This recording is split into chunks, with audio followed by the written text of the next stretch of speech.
dia e sejam muito bem-vindos a mais um episódio da Economia do Bem-Estar, o podcast onde debatemos temas relacionados com a economia, a política, a cultura e a sociedade, sempre buscando compreender como esses elementos se conectam e contribuem para o nosso bem-estar, a nossa qualidade de vida. Todas as semanas estamos aqui a discutir aspectos da economia do bem-estar, aplicações do muito dinheiro que gastamos para melhorar as nossas vidas. Com o Fernando Gaspar, o Álvaro Cidrais, o Henrique Lopes e o José Alberto Pereira. E sempre com convidados ou convidadas fora de série. Tão fantásticos que até se disponibilizam para aturar estes 4 numa manhã de sábado. Antes de passar a palavra ao Fernando, queria só recordar que o podcast pode ser visto em direto na nossa página do Facebook, Economia do Bem-Estar. Pode até colocar as suas perguntas se estiver a assistir em direto. Ligue as legendas, se não for conveniente usar o som. Mas também pode assistir em diferido no YouTube, no Instagram ou no Facebook. Pode até ouvir apenas o áudio no Spotify ou ler a transcrição no nosso site. Ajude-nos a fazer chegar este podcast a mais pessoas, clicando no botão que diz seguir ou subscrever ou partilhar. Para receber e-mails semanais com o link para o podcast, envie-nos uma mensagem em qualquer destas plataformas. Então, pegue na sua caneca de chá e vamos embarcar nesta viagem. Começa lá a trabalhar, Fernando. Muito bom dia, bem-vindos a todos. O José Pereira está cá, embora não estejamos a ver, mas... Não estás a ver porque não queres. Bom dia a todos. De volta para mais um episódio. Vamos falar de coisas muito comuns e que toda a gente conhece, como neuroarquitetura, e para isso temos connosco uma convidada especialíssima, a Teresa Ribeira, quem dou as boas-vindas. Obrigado por estar connosco neste sábado, Teresa. Obrigada eu pelo convite. Bom dia a todos. Temos também connosco o Álvaro e o Zé Pereira. Infelizmente, por razões familiares, o Henrique Lopes esta semana não pode estar connosco, mas está em espírito, obviamente. E eu, sem mais delongas, ia perguntar à Teresa, neuroquê? Arquitetura? O que é isso da neuroarquitetura? Conseguem em 2 minutos explicar-nos, para não perdermos a audiência, explicar à audiência porque é que isto existe e é importante? A neuroarquitetura, como o nome indica, da neurociência para a arquitetura, ou seja, os estudos aplicados da neurociência na arquitetura, como é que o nosso meio construído, e não só, mas na arquitetura, o nosso meio construído, influencia na nossa atividade cerebral. Portanto, como falamos aqui de bem-estar e de felicidade, como é que o nosso meio construído, passamos 90% do nosso tempo de vida em meio construído, afeta a longo prazo e a curto prazo toda a nossa atividade cerebral.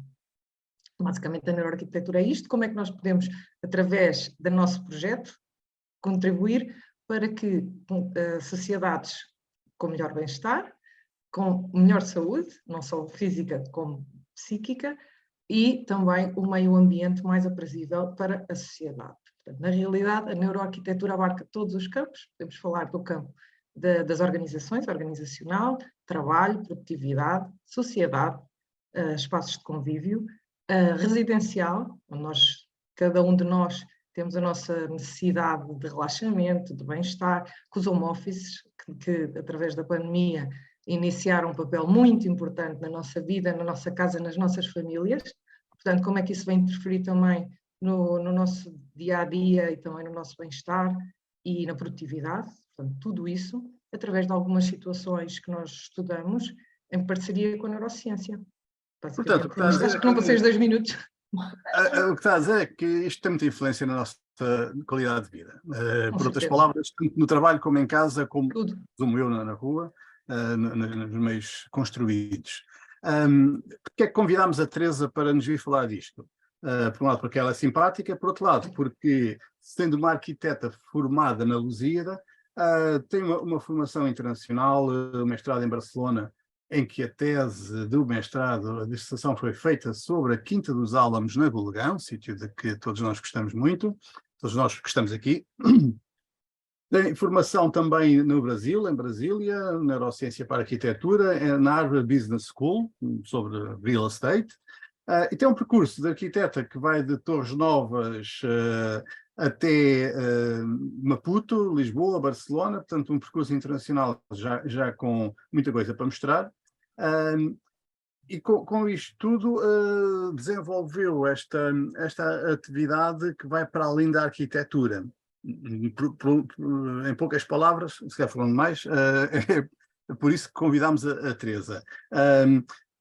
Eu acho que a Teresa já explicou,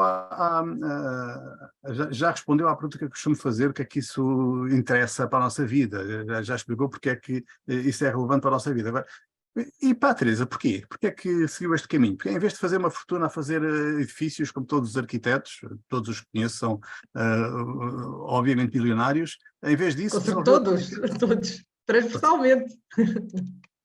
Porquê? Porque é que ele levou a seguir este caminho? Na realidade, a neuroarquitetura entrou na minha vida não pela área profissional, mas pela área pessoal. Sim, porque eu tive um infortúnio de ter uma situação pessoal que me levou a tentar perceber como é que os espaços poderiam ser adaptados ao desenvolvimento pessoal, desenvolvimento, neste caso, de uma criança. E então eu comecei a ler muito sobre isso, mesmo primeiramente pelas terapias. É? E depois eu comecei a perceber que as terapias estavam internamente ligadas com o espaço e como é que o espaço estava colocado e feito, e os estímulos, e como é que reduzíamos os estímulos, e como é que aumentávamos os estímulos, e comecei a perceber, além dessa parte relacionada com o desenvolvimento pessoal na área familiar, entramos em lockdown, eu já tinha iniciado estes estudos das terapias, entramos em lockdown, e no lockdown eu interessei-me por uma situação, como eu faço build to sell, ou seja, faço todo o processo desde o projeto de arquitetura, pelo project management e depois as vendas e acompanhamento pós-venda. Nós fazemos também uma parte muito importante, que é a parte da aproximação do cliente ao espaço. E então tirei um curso de especialização numa prática que se chama o homestaging. E o homestaging, no fundo, é manipular o espaço para que as pessoas se sintam em casa para comprar aquela casa. Quando estava tudo interligado, psicologia, espaço, ambiente, ainda não tinha chegado à neuroarquitetura.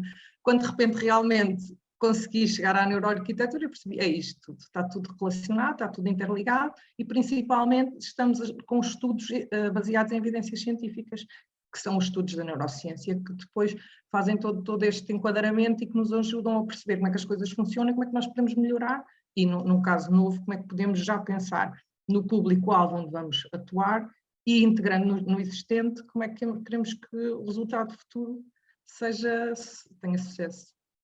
Eu penso que a Teresa nos queria mostrar alguns slides para nos mostrar porque é que isto é importante para a vida das pessoas, qual é a importância de tudo isto. Eu quero partilhar ecrã, acho que está autorizada. Acho que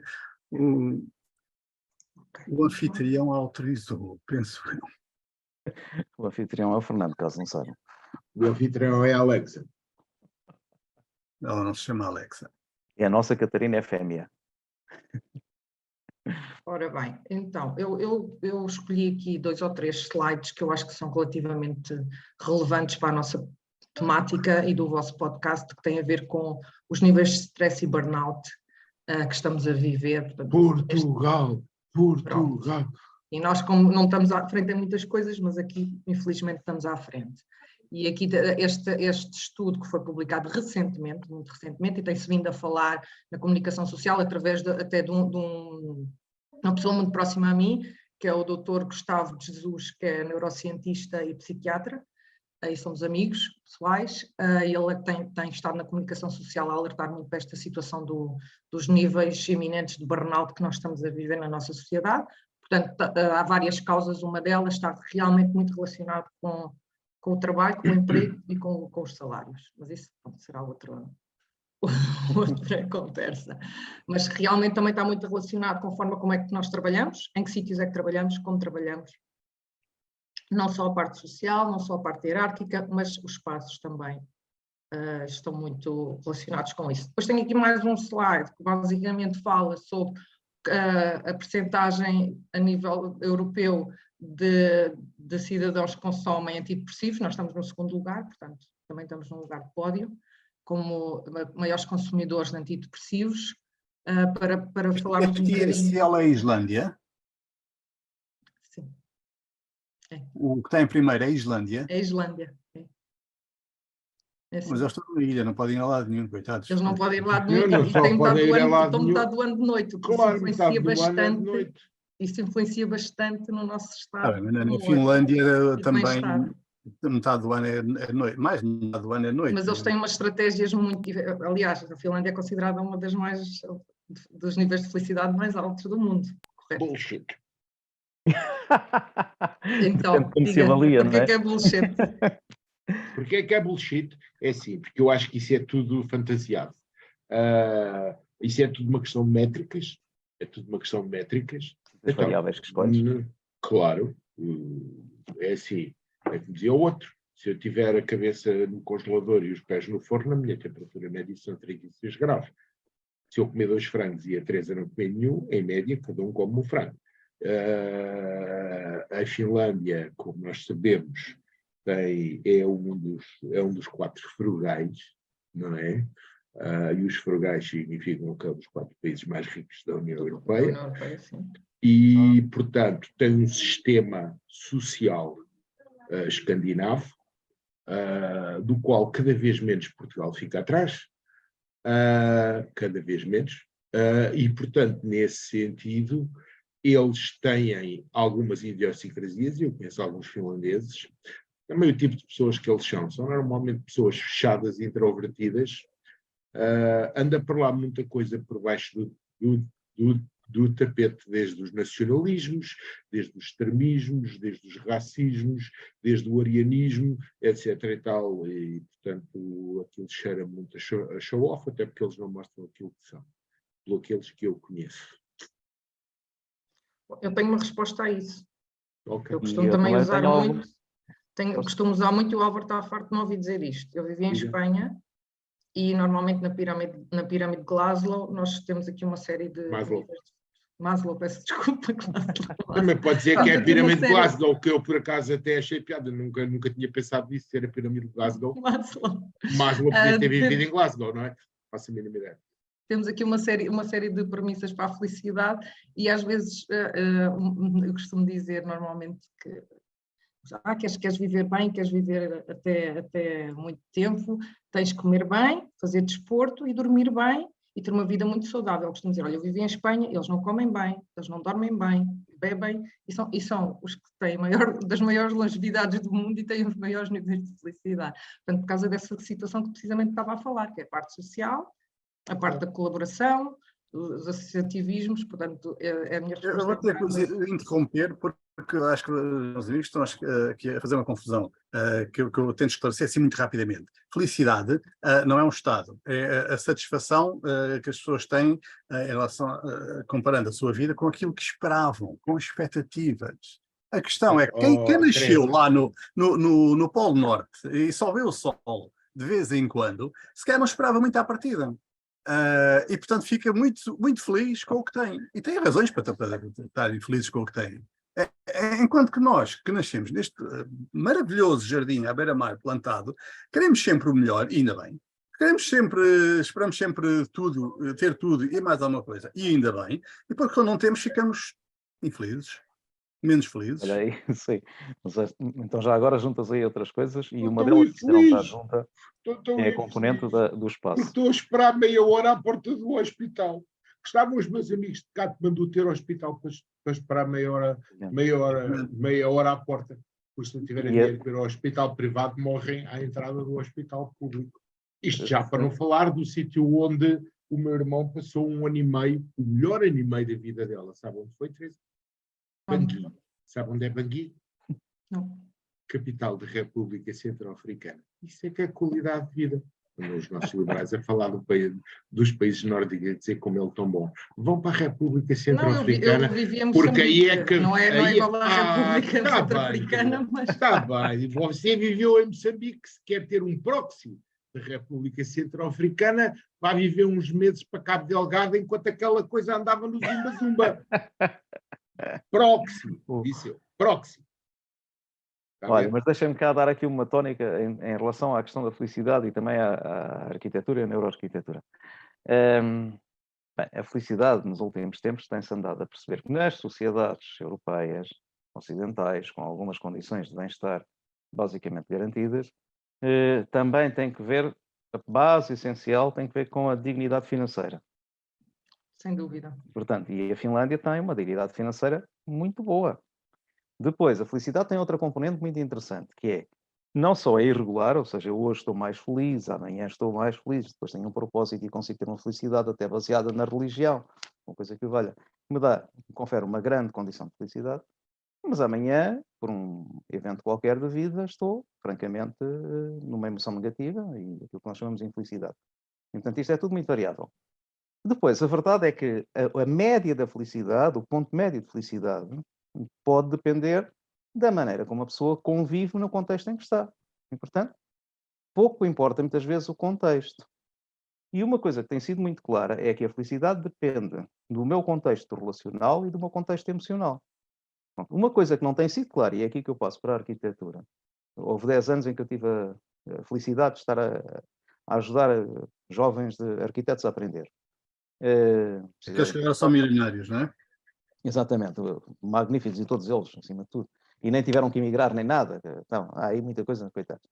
Enfim, mas alguns vivem relativamente bem, felizmente, e em vários sítios do mundo, que é essa outra parte interessante.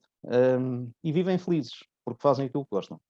Mas na arquitetura, uma coisa que eu aprendi com eles, que eu aprendi mais do que ensinei, se calhar, foi que o espaço tem uma influência imensa na maneira como eu estou naquele momento. E, portanto, ter um espaço com determinada cor, ter um espaço com determinadas características, o som miserável que vocês sentem, por exemplo, num restaurante, quando o restaurante está mal desenhado do ponto de vista do conforto do som, pelo menos assim. Todas estas coisas influenciam imenso aquele estado emocional naquele momento, e a convivência contínua numa floresta ou a convivência contínua num espaço urbano fortemente agressivo, de facto, condiciona a nossa maneira de sentir, de pensar e de estar. E, de facto, eu dizia, inclusivamente, com muita frequência aos jovens arquitetos, malta, pensem nisto, isto é essencial, eu não sei como é que isto funciona, vocês é que são arquitetos, vocês é que estudam arquitetura, vocês é que sabem como é que isto irá funcionar, mas eu, enquanto consumidor de espaços e pessoa que já tem alguma experiência de vida, sinto isto e penso que a grande maioria das pessoas sente isto. E depois colocava outra questão em cima da mesa.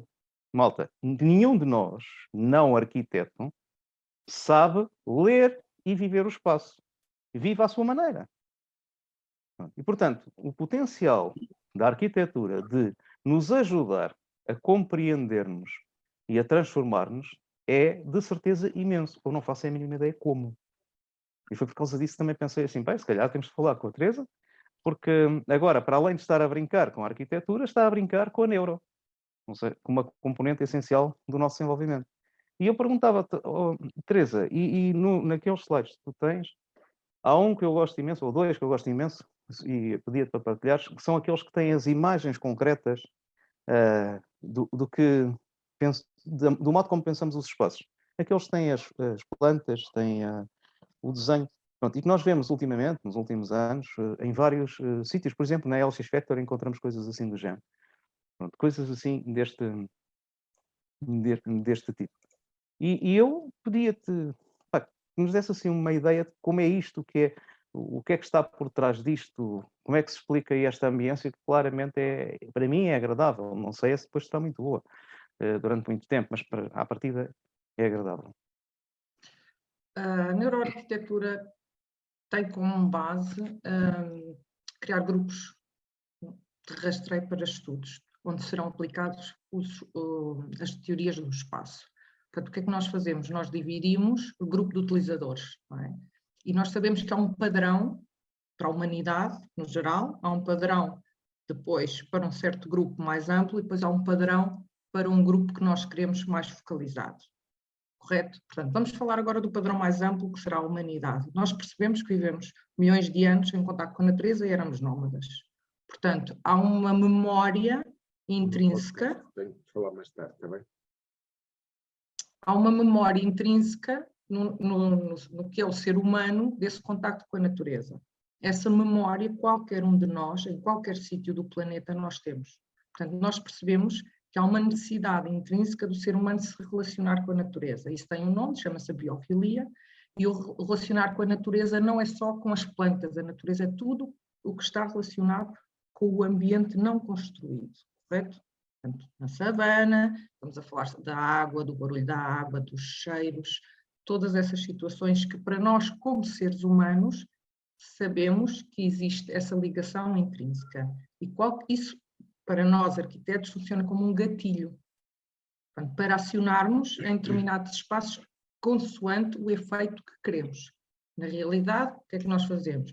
Nós fazemos a causa e efeito. Nós sabemos que determinado tipo de situações naquele espaço vai ter o efeito X no cérebro, correto?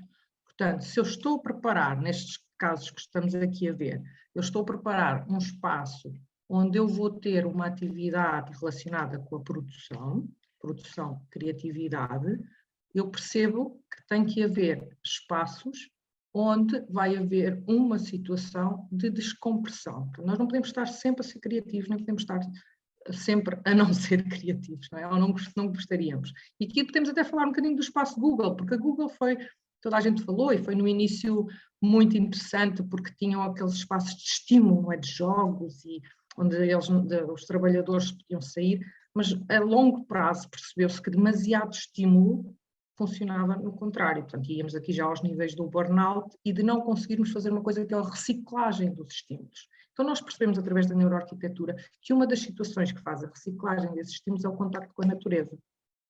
A biofilia e tudo o que são elementos relacionados com a natureza direta e indireta. Portanto, nós podemos criar espaços que indiretamente nos indiciem essas premissas, correto? Portanto, temos aqui uma zona de lounge de um local de trabalho, uma organização com muitas plantas e muita luz natural, e depois temos umas escadas, e aqui chama-se o design ativo, nós utilizamos um bocadinho estes estímulos de proximidade para levar o usuário a ter um certo tipo de atividade física, portanto, por isso é que falamos aqui do bem-estar psicológico e do bem-estar físico, baseado no design ativo, ou seja, umas escadas apelativas leva com que o usuário prefira a escada e não o elevador. Portanto, falamos aqui um bocadinho de várias coisas, mas já direcionado precisamente para o que nós percebemos, que é a atenção para onde queremos focalizar através da concepção dos espaços. Penso mais ou menos que... Deixa-me interromper só para perguntar uma coisa. Se eu percebi bem, não queremos estar sempre no mesmo espaço. Estar sempre no mesmo espaço, pronto, vou repetir, prejudica a produtividade, prejudica a satisfação, a disposição. Isso, para quem passou a trabalhar em casa, normalmente tem espaços limitados, as pessoas normalmente só têm uma casa, não é um problema, não vai parar de ser um problema. Sim, sim.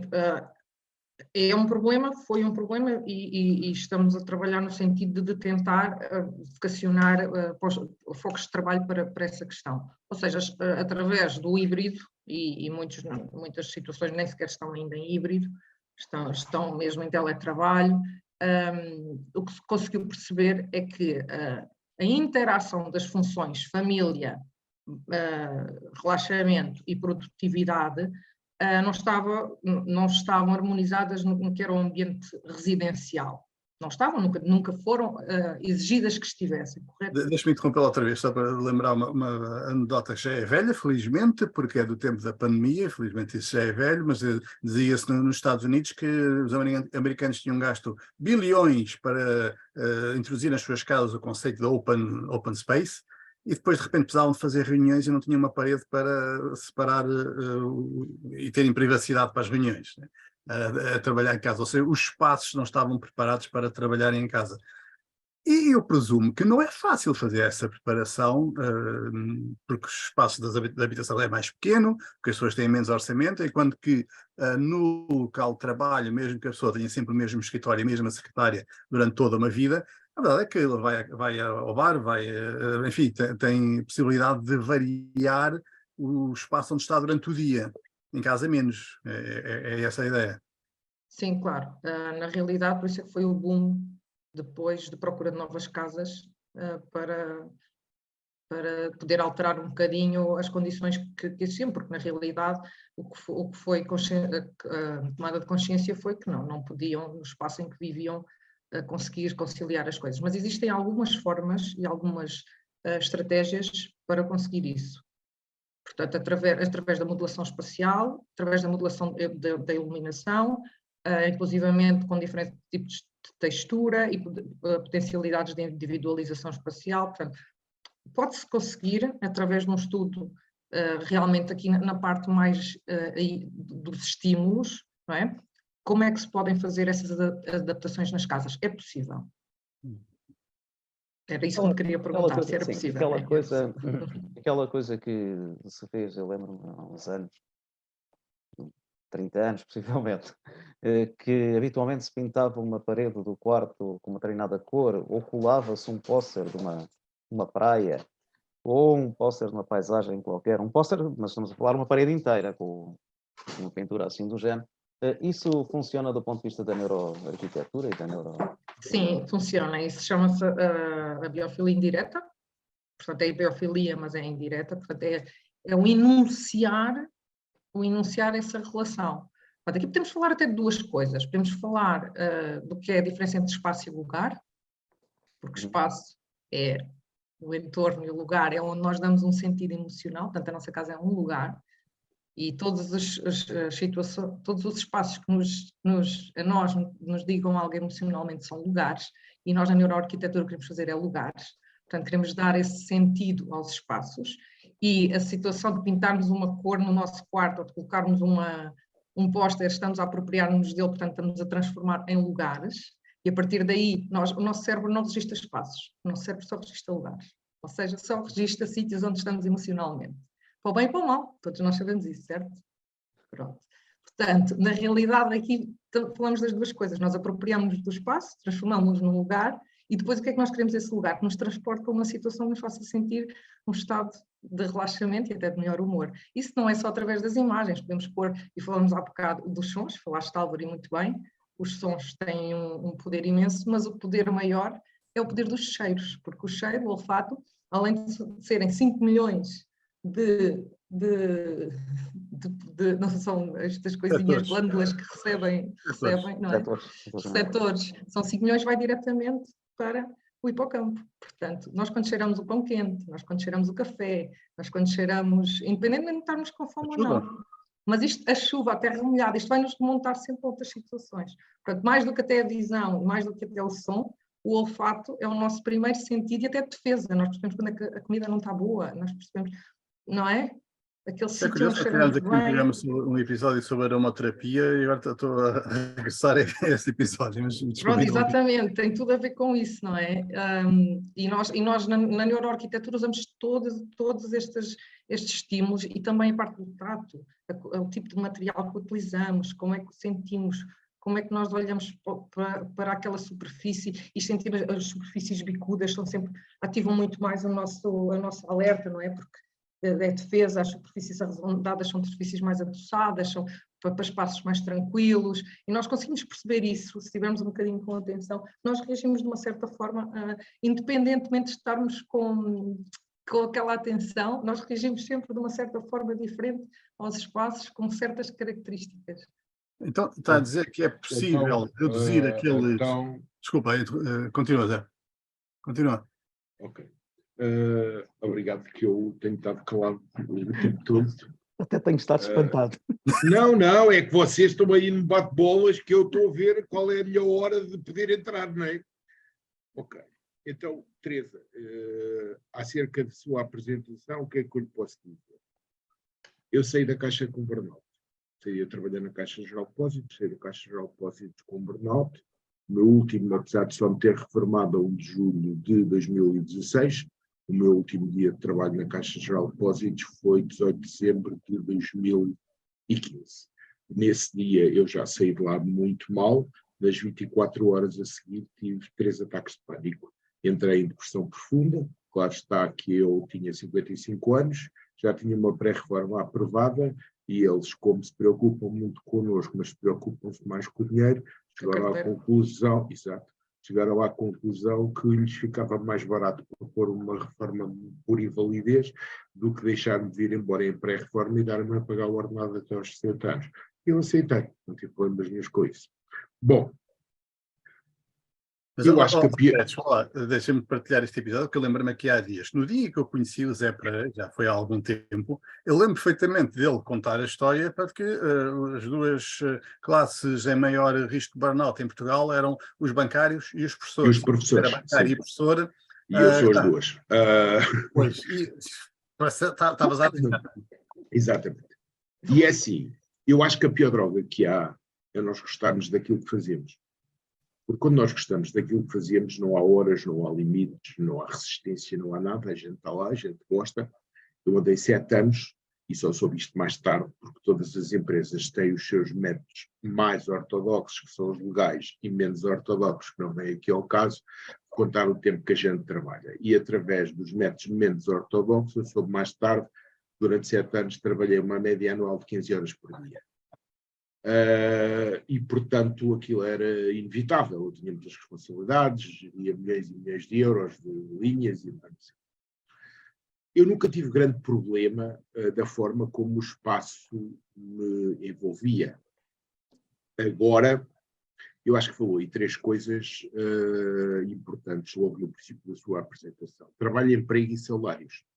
Curiosamente, trabalho e emprego parece ser a mesma coisa, mas não é. O trabalho prende-se formalmente com hierarquias. E eu costumo muitas vezes dizer aos meus alunos que o problema disto tudo é o ponto B. Porque a distância mais curta entre o ponto A e o ponto C é uma reta. Mas, se nós formos diretamente do ponto A para o ponto C, isso transforma o ponto B num ponto desnecessário, improdutivo, que não está lá a fazer nada. E o ponto B são normalmente as FIAs, são normalmente as hierarquias, são normalmente... Eu ainda há bocado vi uma coisa qualquer, uma coisa que me entra pelo Facebook às vezes, que é um centro de estudos liberais, que acho que é o Carlos Magalhães, qualquer coisa que faz aquilo, e ele dizia como a produtividade portuguesa é tão baixa. E eu, obviamente, com aquele meu espírito conciliador e que eles conhecem, eles sabem, não é? E eu escrevi lá em comentários, os trabalhadores portugueses são todos os preguiçosos, não são? Objetivamente, nós chegamos a um ponto onde está mais que visto que as quebras na produtividade são por causa das hierarquias, dos gestores, das gestões intermédias e de todas as porcarias que eles inventam e todas as idiosincrasias que eles vão para cima e para baixo e que não conseguem manter um fluxo condutor na estratégia das organizações. E isso é uma coisa que impacta muito os trabalhadores. Eu digo-lhe uma coisa, eu, quando trabalhava na Caixa, eu tinha reuniões durante todas as horas do dia, das 9 da manhã até às 7 da noite, às vezes tinha 3 reuniões para a mesma hora, chegava ao meu gabinete, tinha pareceres, tinha coisas para dar a parecer, tinha coisas para informar, tinha coisas para mandar para a administração, e de um momento para o outro, aparecia-me o meu chefe a dizer, isto tem que avançar, isto tem que ir para a administração amanhã, não sei quem anda para a frente, não sei o quê. E eu estava lá até às 2 ou 3 da manhã a fazer aquilo. Mandava aquilo para ele e nunca mais se falava daquilo. E eu depois perguntava-lhe, então, não deu para encaixar na agenda desta semana, vai para a próxima. A coisa morria. Um mês depois, o assunto voltava. Tem que ser agora, não sei o que. Ela estava eu até às 2 da manhã a trabalhar outra vez. E isto, minha amiga, eu posso ter um ambiente ótimo de trabalho, posso ter uma arquitetura ótima em torno de mim. Não era ótima porque o edifício da Caixa Geral de Depósitos você conhece. E aquilo é tudo menos ótimo. Ninguém de nós, mesmo quem esteja ao pé da janela, trabalha com a luz natural, por exemplo. Não é? Mas também vai para lá agora o governo, bem feita. E, portanto, agora, isto é aquilo que realmente desgasta as pessoas. Não é? Outra coisa que desgasta as pessoas é claramente os salários. Uma pessoa não pode estar a trabalhar bem e tranquilamente quando está a pensar, tenho um colégio dos miúdos para pagar, não tenho dinheiro. E não tenho o limite descoberto da conta bancária porque já está todo tapado. Como é que eu vou fazer isto? E já não posso ir pedir dinheiro outra vez ao meu pai, ou à minha mãe, ou à minha madrinha, ou à minha tia, ou ao rei que parta. Isto não dá, isto não chega, como é que eu me desenrasco? E uma pessoa está a pensar isto durante o dia de trabalho, que é inevitável, e aquilo não rende. Ok? O emprego é efetivamente a satisfação. Mas atenção, a satisfação, se você está a tirar gozo, o que é que as hierarquias fazem? Carregam mais. Eu não tive uma coisa deliciosa deliciosa no Instagram, uma das coisas do Instagram, que era uma senhora a dizer: os trabalhadores eficientes são punidos com mais trabalho. Isto é verdade. Isto é verdade. Quem trabalha bem, o prémio que tem, ele leva mais trabalho. Portanto, o prémio que tem é uma punição. O gajo que não trabalha bem, ai Jesus, não sei o quê, tem problemas, não podemos fazer nada, não sei o quê, não sei qual. Portanto, tudo isto é muito complicado e tudo isto são os 3 pilares que efetivamente influenciam no ambiente de trabalho. Por outro lado, a questão do open space, eu fui um dos incentivadores do open space na minha direção. Além disso, escrevi um texto que o meu diretor número 1 colocou lá na internet a elogiar o open space. O open space tem esse problema exatamente que disse. E depois eu achei muita piada, que era muito moda trabalhar em open space, e depois o meu diretor número 1 ia para a casa de banho falar os telefonemas que ninguém podia ouvir. Epá, logical, não é? Logical. Não é? E depois o homem passava a vida metida na casa de banho e a gente ria-se de uns perdidos.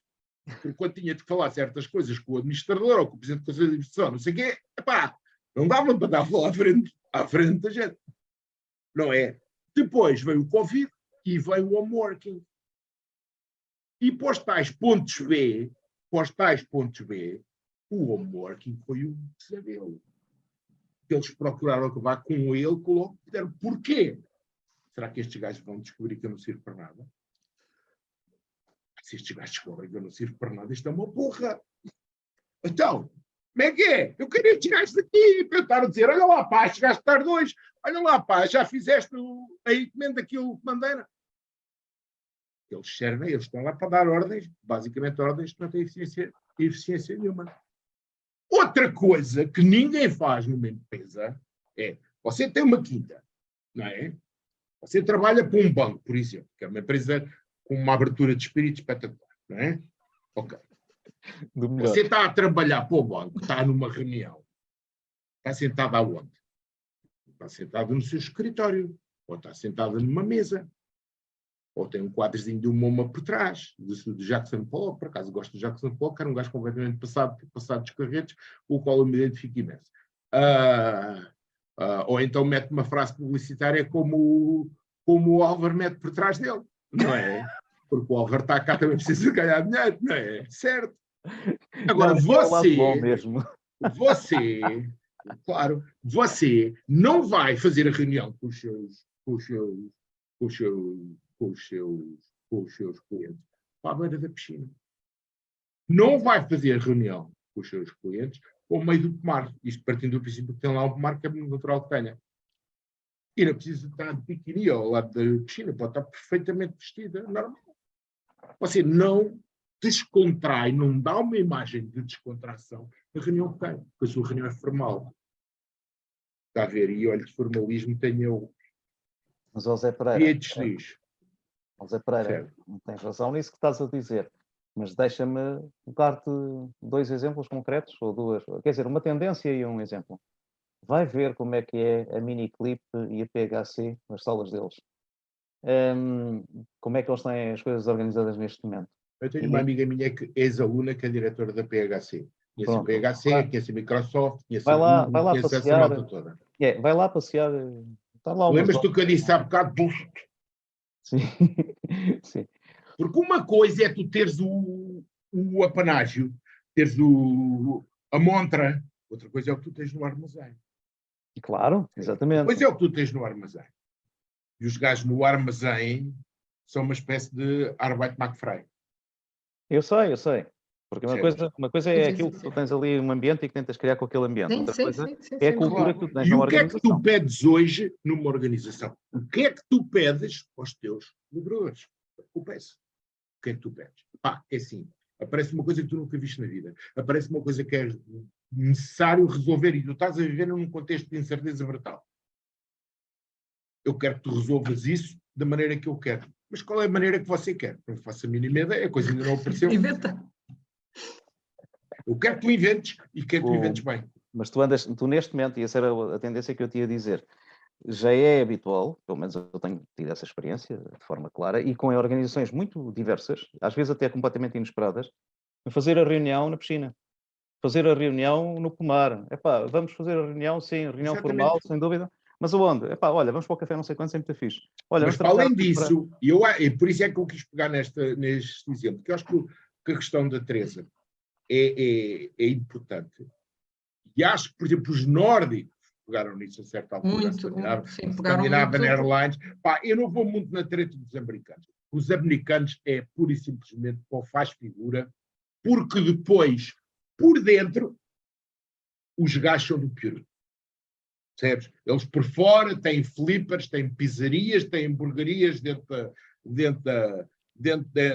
da empresa, mas depois por dentro apertam a tarraxa que até mete impressão. Percebes? Eu sei. A Microsoft em Portugal é assim, por exemplo. E há outras empresas que são assim. Esse concurso que aí anda, que é a melhor empresa para trabalhar em Portugal. Eu sei muito bem como é que se faz concurso. A Caixa deixou de ser o melhor banco, passou a ser outro banco. Porquê? Deixou de pagar. Simples. Tão simples. É só isso. Certo. Então, vamos perguntar aqui à Teresa o que é que... Porque temos estado a falar agora do contexto empresarial, onde estas questões estão todas em cima da mesa. Vocês têm dado a explicar porque é que aqueles números que a Teresa mostrou são tão altos em Portugal. Porque é que se consome tanto... Porque está tanta gente em paranáutica e consome-se tanto antidepressivo. A culpa é do Costa. Portanto, a Teresa... usámos a presença da Teresa para aprendermos. E o que é que se pode fazer quanto a isso? O espaço em si não vai resolver...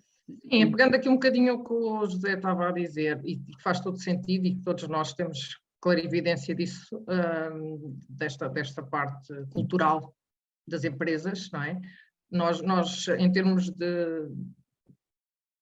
de players que podemos interferir nesta situação, a parte da arquitetura, e pego um bocadinho no colaborativismo do Álvaro, é realmente trabalharmos todos em conjunto e percebermos. Não há outra hipótese, esqueçam, não há outra hipótese. Eu não posso fazer um projeto isolado da pessoa que vai lá trabalhar e o chefe não pode estar isolado, como é que vai exercer a chefia dele, ponto.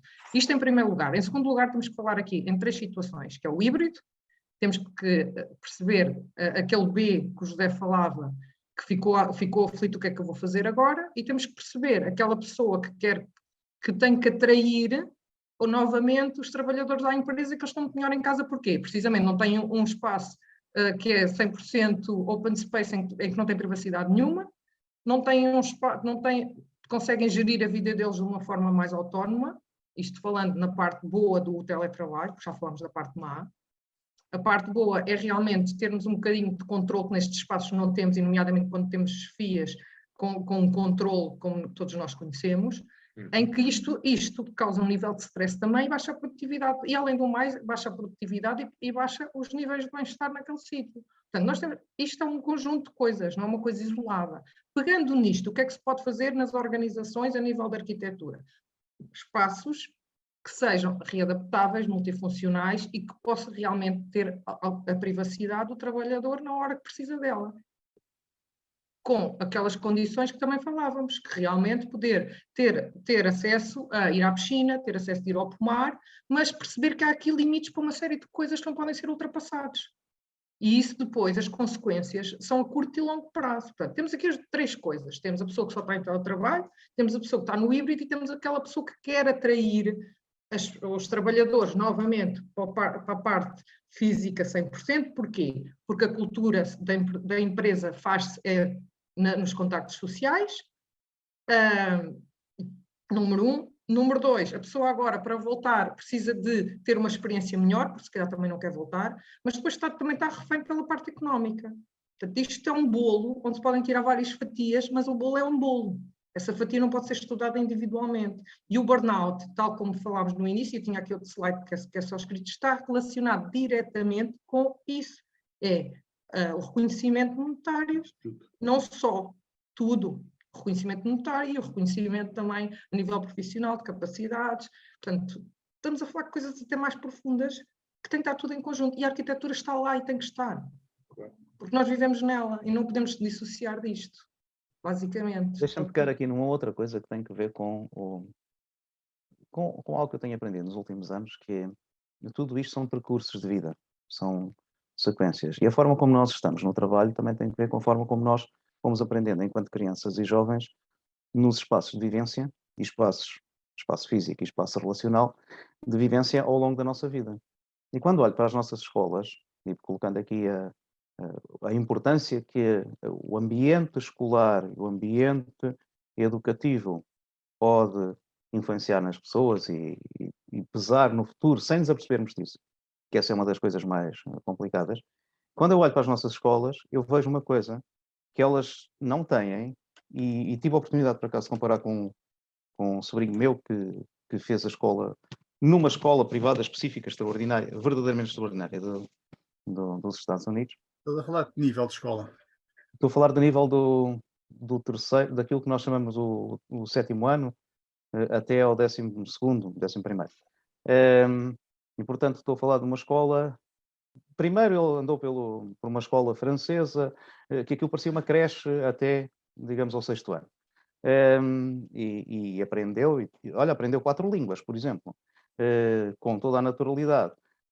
Aprendeu matemática, desenho, até arquitetura, por aí fora. Aprendeu um conjunto de coisas. E depois, quando entra na escola seguinte, aquela escola não tem salas de aula, tem salas de exploração, espaços de aprendizagem. É uma escola, eu não me lembro do nome da escola, um dia destes tenho que ir ver aí nos e-mails antigos para conseguir ir buscar. É uma escola onde, por exemplo, há edifícios levantados do chão, com palafitas, digamos assim, há espaços com muita natureza, há uma das salas de aprendizagem que se desenvolve acima não, ao nível de uma árvore. Ela foi construída a partir do meio da árvore para cima, e em madeira, e depois as aulas, ele dizia-nos, não, eu perguntava-lhe qual é o teu currículo, e ele diz, sim, temos os objetivos para aprender, temos umas coisas, ao fim de algum tempo temos que apresentar trabalhos que demonstram que sabemos estas matérias, mas qual é o teu currículo?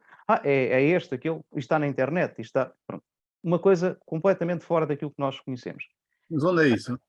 Não me recordo, é na Califórnia, nos Estados Unidos, não me recordo o local em si, é uma coisa que depois poderei procurar. É uma escola completamente diferente. Aquele miúdo tem uma sensibilidade, toca música, é muito bom em programação, um excelente matemático, bastante autónomo aos 21 anos, portanto, já esteve e está em 2 universidades, daquelas mais conceituadas dos Estados Unidos, naquela coisa habitual de circulação entre os dois lados do país, com toda a naturalidade. E eu pergunto-me às vezes até que ponto é que aquela escola, aquele ambiente físico e aquela cultura daquela escola não fizeram a diferença. Porquê? E depois os amigos, os colegas, estão todos mais ou menos com a mesma condição e circulam. E eu penso assim, então, mas... e ligam, e naturalmente comunicam entre si nos vários sítios do mundo onde vão estando. E eu pergunto assim, mas será que o espaço físico e a própria cultura daquele espaço físico, o espaço físico também reflete uma cultura, uma maneira de estar. E, portanto, é o tal bolo e a tal contínuo de crescimento e transformação. Não teve aquilo uma importância extraordinária no desenvolvimento destes jovens, porque não é só este?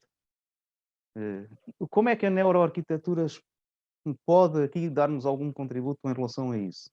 Porque o que eu me lembro das nossas escolas são fábricas de parvoíce. Ou seja, quando nós ensinamos temas que obviamente já não têm sentido, da física, da geografia. Eu fui professor de geografia durante muitos anos, e portanto, da física, da geografia, não sei o quê, temas que tinham sentido há 40 anos, de investigações que foram feitas há 100 anos, é claro que isto, e todos têm que ser padronizados a pensar aquilo daquela maneira, é claro que as nossas escolas são fábricas de estupidificação, não são efetivamente espaços de desenvolvimento. E eu às vezes pergunto-me, em que medida é que o espaço em si também não é um reflexo, mas ao mesmo tempo um criador destas fábricas? Teresa, és capaz de dar José estava a levantar a mão, não sei se quer dizer alguma coisa. E em que medida é que a neuroarquitetura pode ajudar para estas questões? Se quer fazer algum input, José? Não? Ok. Claro que sim, e na realidade nós sabemos que as crianças aprendem a brincar, a jogar e a brincar. As crianças, debitar matéria, já sabemos há algum tempo que não é de forma alguma o melhor método de ensino. Claro que o nosso sistema está assim programado e como somos um bocadinho conservadores, é difícil penetrar nele e tentar alterar. Existem já algumas situações cá em Lisboa, nomeadamente a escola lá fora, e existe também na margem sul, e há no Alentejo 2 ou 3 que têm algum início, talvez com esse tipo de filosofia, mas na realidade, e já a Montessori falava um bocadinho disso, como é que o espaço está organizado, para criar os estímulos nas crianças para certo e determinado tipo de apetências, ou não, ou simplesmente só para um desenvolvimento mais relacionado com a parte da criatividade e depois, para mais tarde, tudo o que seja tendências não serem condicionadas desde o início. Portanto, também aquela história que se falava que até aos 7 anos o cérebro da criança fica modelado, já está provado que não é verdade, que nós temos durante toda a vida para podermos readaptar os nossos hábitos e preconceitos. Portanto, isso é uma situação que não é só nas crianças, portanto, podemos realmente, através da neuroarquitetura e todos esses passos, também os adultos mudarem hábitos e terem outro tipo de postura perante certas situações na vida, nomeadamente os burnouts, mas isso agora entrávamos aqui numa outra conversa mais longa, mas claro que sim, Álvaro, 100%, está tudo relacionado com a parte de como é que interagimos com o espaço, como é que o espaço nos altera, nos modela e como é que nós depois a partir disso vamos entrar aqui no erro de Descartes, não é? Nós não pensamos, logo existimos, nós sentimos, logo existimos. Portanto, a realidade é os estímulos externos que nos provocam e como é que isso depois nos leva à nossa postura no nível futuro, tendo em conta que estamos a falar das escolas, não é? José, passa a palavra. A esperança. Não. É que eu estava a concordar. Eu ok. estava a É como estava assim com a mão. Não, pronto, eu não sou o professor Marcelo Rebelo de Sousa, mas faço muitas coisas ao mesmo tempo. Estou a acabar de traduzir do francês um texto maravilhoso que eu recebi hoje numa revista sobre geoestratégia chamada Le Grand Continent, e tem a ver com aquilo que vai ser o futuro da Europa nos próximos anos. Ao mesmo tempo estou a falar convosco. Então pode partilhar connosco aí os highlights do artigo. Posso, se quiserem, não tem nada a ver com este texto, o Fernando já dá a meter a boca à banda, mas se a Teresa quiser, no final do programa, já fica mais um bocadinho, sim, a gente então troca contactos e conexões e eu mando-lhe o texto, porque eu acho que o texto é muito bom. Agradeço. Era só isso. Relativamente àquilo que estava a dizer, eu não disse uma coisa, e já que falámos na pirâmide de Maslow, e eu fiz o trocadilho com a pirâmide de Glasgow, portanto, vamos falar de uma espécie de uma pirâmide de Glasgow, que é uma pirâmide da Teresa, portanto, é uma pirâmide da Gauguin, e eu acho que estas coisas, sequencialmente, nós podíamos pôr a coisa neste estilo.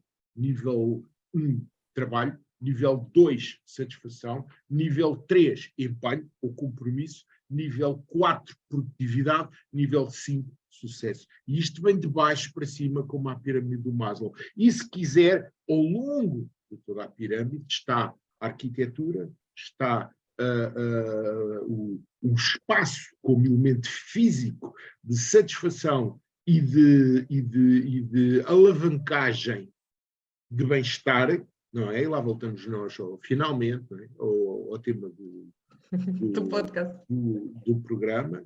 Está a satisfação pecuniária e portanto, está todos esses facilitadores de nós conseguirmos atingir esta pirâmide. Se quiseres, eu depois passo estes highlights, Álvaro, que depois is free to take. Isto não é uma área minha, foi só uma coisa que eu pensei agora. E pronto, mas eu para mim a coisa vai por aí. Mas estamos a aproximar. Eu já tinha percebido. Mas não queria deixar de fazer ainda uma coisa, que é esta. Ok, já vimos que os portugueses basicamente estão lixados da vida porque os chefes são uma desgraça, os salários são ainda piores e, portanto, têm todo aquele nível de burnout que vimos e, em vez de se encherem de antidepressivos, há alguma coisa ir para a República que o espaço em casa possa compensar, no fundo. Temos estado a falar do espaço de trabalho. O espaço de casa pode servir de compensação, alívio. Não havia grande coisa se eu ganhar o salário mínimo, mas presumo eu. Mas, sim, eu quero só contextualizar aqui um bocadinho, e acho que é importante dizer isto antes de passarmos para essa coisa, que é, o nosso cérebro só funciona de duas formas. Ou estamos à defesa ou estamos a produzir. Não funciona de mais forma nenhuma. E enquanto estivermos à defesa, não produzimos. Não produzimos, não criamos, não somos criativos. Isto tem que ser claro. Então, enquanto estivermos preocupados em salários, enquanto estivermos preocupados, como o José dizia, em pagar o colégio dos miúdos, nós não vamos estar com o nosso cérebro na atenção que temos que estar, que é na produtividade, na criatividade. Isto eu só queria pôr aqui em cima da mesa porque é o que tem que ser dito e a realidade é esta. Portanto, por muito que eu faça coisas fabulosas, eu tenho um contrato com a Nossa Senhora, ela não faz projetos, eu não faço milagres. Portanto, mesmo que eu faça coisas fabulosas, eu não vou alterar esta condição. Esse contrato está bom. Mas eu não faço milagres, ela não faz projetos. Portanto, na realidade, essa condição é difícil de alterar. Posto isto, vamos ao espaço residencial. Pode e deve ser o nosso espaço de refúgio e de recuperação e reciclagem da nossa atenção. A nossa atenção é limitada, sabemos que é o recurso que mais gasta energia do cérebro, podemos estar parados sem fazer nada, mas se estivermos com atenção durante mais de 2 horas, estamos de rastros cansadíssimos. Portanto, sabemos todos disso, por isso é que é o burnout do José, e ele estava sentado de certeza a trabalhar todo dia, 15 horas por dia, não mexeu uma palha, mas estava cansadíssimo. Portanto, nós percebemos isso, o que é que nós temos que fazer? Nós temos sempre que perceber que a nossa casa tem que nos servir para repor esses níveis de atenção. Como é que nós respondemos dos níveis de atenção? É aliviando o stress e aumentando o bem-estar e o relaxamento. Como é que isso faz com a neuroarquitetura? Portanto, temos que nos centrar muito numa coisa que é o sono, no ciclo circadiano, quando é que estamos o pico de produtividade, quando é que necessitamos da dopamina para começarmos a sentir e para podermos dormir bem, porque normalmente quando estamos em estados de pré-burnout, stress, não sei o quê, o sono é a primeira coisa a dar o sinal, toda a gente sabe disso, deixas de dormir, estás em pré-depressão. Portanto, isto é fundamental. Portanto, percebemos como é que o nosso espaço da nossa casa nos faz conseguir chegar a estes estados, não é? De relaxamento e de recuperação da atenção e de termos um sono recuperador. Depois, a nível familiar, nós temos realmente as zonas que delimitamos no nosso lar, no nosso meio da casa, que é portanto, as zonas de convívio, as zonas de estar, as zonas de trabalho e as zonas de relaxamento e dormir. Isto deve ser claramente conseguido através das expectativas do usuário, portanto temos que perceber para quem é que estamos a fazer estas casas, estamos a fazer casas para pessoas que estão reformadas, estamos a fazer casas para pessoas que estão no início de vida, estamos a fazer casas para pessoas nómadas digitais, não é? Que vão utilizar se calhar aquele espaço curto, aquele espaço muito pouco tempo e precisam se calhar dão muito valor à biofilia e esse tipo de coisas. Portanto, aqui o foco é principalmente no usuário, por isso é que eu falava ao início que nós estudamos grupos de pessoas que vão usar aqueles sítios e adaptamos o espaço. A casa, para nós, tem que ser o sítio onde nós nos sentimos melhor. Porque a decoração, gastar dinheiro em decoração, não. O espaço da nossa casa tem que ser o sítio onde nós nos sentimos melhor, independentemente da forma como ele está feito. Para nós tem que ser o nosso refúgio. Ok, obrigado, Teresa. Vamos ter que ter outro episódio para discutir o problema depois das pessoas arranjarem em casa, terem em casa, com a situação atual do mercado. Temos que fazer outro episódio sobre isso. Zé Pereira, queres fazer alguma última pergunta? Não, obrigado. Eu estou perfeitamente satisfeito com o programa de hoje. Álvaro, toma a palavra, por favor.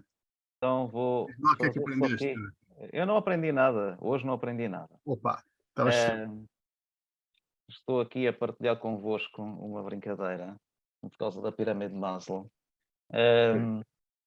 Agora há quem coloque de forma muito interessante na parte de baixo, em vez dos 5 níveis, a componente espiritual, o que nas organizações podemos chamar a cultural. E de facto parece-me que foi muito bem pensada esta brincadeira, porque depende da maneira como nós sentimos e projetamos a nossa existência, tudo o resto que depois fazemos nos outros contextos todos. E nós esquecemos isto, é o subliminar, isto é o mais importante de tudo. E depois, isto também foi pensado no contexto empresarial, e está aqui um outro exemplo giro, e que é, por exemplo, quando estivermos a falar com a Teresa Anúncio, eventualmente ainda virá este tema para cima da mesa, que é, dentro das aspas, a felicidade dentro da organização. E tem estas dimensões, em que logo cá em baixo está a questão fisiológica. E se repararmos aqui do lado direito, está o horário de trabalho, intervalo de descanso e conforto físico. Ou seja, as bases essenciais disto, e não retiro nada, pelo contrário, subscrevo aquilo que o José Pereira disse há pouco, as bases essenciais deste processo são claramente a componente cultural / espiritual e a componente física do envolver, mas são tão básicas, tão profundas, que nós raramente nos consciencializamos e nos apercebemos delas. Exatamente. E, aliás, eu acho que este é um dos maiores problemas que nós temos na sociedade atual, é que paramos muito pouco tempo para pensar sobre os fundamentos estruturais daquilo que é a nossa vida. E esses fundamentos são claramente o espiritual, ou seja, o cultural, o relacional, porque o cultural nunca é individual, é um cultural sempre coletivo, e um espiritual também nunca é individual. E o espaço também nunca é individual. E, portanto, estes assuntos que são os mais estruturantes, que depois nos permitem chegar à realização e, de facto, à autorrealização do sucesso e por aí fora, iniciam-se todos numa estrutura central, que é esta, o espaço e a espiritualidade. E era isto que eu achava que era importante hoje, pronto, fazermos como súmula desta pequena conversa. E é muito aqui que eu acho que a neurociência e, naturalmente, a neuroarquitetura têm um contributo excepcional para nós fazermos aquilo que ainda ontem denominava como a revolução emergente. Que até isso está a ser diferente. Nós estamos a viver um processo revolucionário da maneira como pensamos, como sentimos e por aí fora, da maneira como nos relacionamos. É uma revolução emergente, mas nós não estamos ainda a tomar consciência desta nova forma de fazer revolução. E, portanto, eu terminava por aqui o meu contributo de hoje. Muito obrigado, Álvaro. Teresa, antes de nos despedirmos de si, palavras finais. Não, isso não soa bem. Palavras finais. Palavras finais. E morreu. Palavras finais. Falamos aqui um bocadinho da integração da neuroarquitetura em tudo o que o Álvaro disse. Portanto, os espaços, não vivemos fora dos espaços. A nossa sociedade é moldada pelos espaços também. E, como dizia o Churchill, não é? Nós mudamos os espaços mudam-nos a nós. E assim termina. Os espaços mudam-nos a nós, sem dúvida. Então, agradecer muito a todos a vossa presença.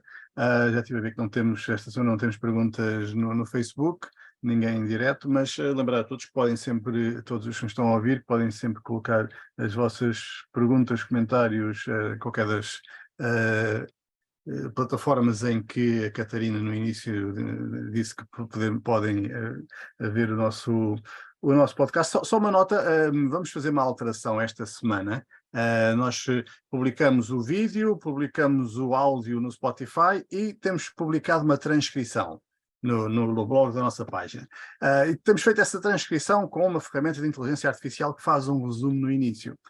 O resumo é tão bom que eu vou deixar de publicar a transcrição, porque a transcrição fica uma coisa longa, chata de ler, enquanto que os resumos são realmente muito bons. Então, vou começar a publicar apenas esse resumo, que realmente apanha muito bem tudo aquilo que foi o conteúdo do podcast, e vai ser esse o conteúdo do nosso blog daqui para a frente. Não vale a pena estar a publicar a transcrição, até porque se alguém tiver curiosidade de saber quem é que disse o quê, pode sempre ir ouvir ou ver nas gravações. Mas pronto, era só isto. Agradecer a todos a vossa paciência neste sábado de manhã.